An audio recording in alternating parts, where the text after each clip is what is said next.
Bonjour à toutes, bonjour à tous, bienvenue sur Découverte Automobile. Aujourd'hui un essai un petit peu spécial.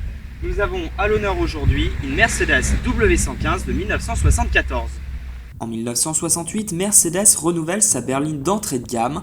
Ancêtre de la classe E, celle qui porte le nom de code W115 succède à la vaillante W110 qui accuse déjà 7 ans de carrière. La petite sœur de la classe S dévoile un nouveau design plus élégant mais toujours dans les standards de la marque avec un classicisme assumé. C'est à Paul Bracq que l'on doit la ligne de cette Mercedes W115. Paul Bracq, c'est le père de la Mercedes W113, aussi connue sous le nom de Pagode, mais il a également travaillé pour BMW et a initié la ligne Sharknose avec cette fine calandre chromée à l'avant. Et également chez Peugeot, il a contribué à dessiner les intérieurs de nombreux modèles de la marque Lyon. En 1973, la berline s'offre quelques modifications esthétiques, rétroviseurs ou encore feux arrière striés anti-salissure. De nombreuses pièces ont été modifiées. Alors à l'avant, on retrouve les fondamentaux de la marque à l'étoile, à savoir cette calandre qui a été élargie par rapport à la phase 1 de la W115 et on retrouve toujours au sommet l'étoile sur le capot, caractéristique des Mercedes de ces années-là.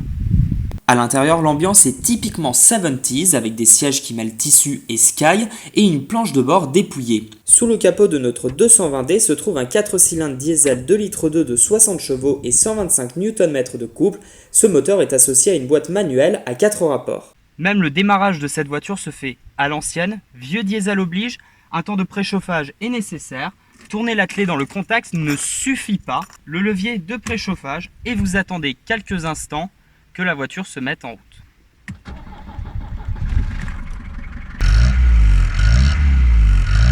Au chapitre de la conduite, la W115 fait preuve d'une grande souplesse au niveau des suspensions, un atout sur une route dégradée mais qui devient un léger défaut si un virage est abordé de façon un petit peu trop vive.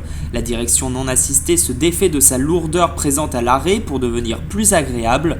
Si sur un terrain plat la Mercedes file bon train, en montée il est nécessaire de jouer un peu avec la boîte de vitesse car les 60 chevaux montrent parfois des signes de faiblesse.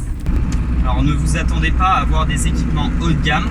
Pour vous donner un ordre d'idée, à l'époque, les équipements qui étaient optionnels, donc qui étaient sur des versions généralement haut de gamme, étaient le rétroviseur côté passager, les appuis-têtes, mais également les vitres électriques et la boîte automatique. Avec une vitesse de pointe de 135 km/h pour l'époque, il ne faut pas chercher le grand frisson. Pour emprunter de manière sereine les autoroutes, mieux vaut se diriger vers les versions essence 6 cylindres plus puissantes. À réserver donc aux routes secondaires, mais après tout, n'est-ce pas là le plaisir d'une ancienne ? Merci à toutes et à tous d'avoir suivi ce nouvel essai sur Découverte Automobile. Si jamais la vidéo vous a plu, n'hésitez pas à liker, commenter et partager. N'hésitez pas non plus à nous rejoindre sur Facebook, Twitter et Instagram. En attendant, portez-vous bien et à bientôt sur Découverte Automobile.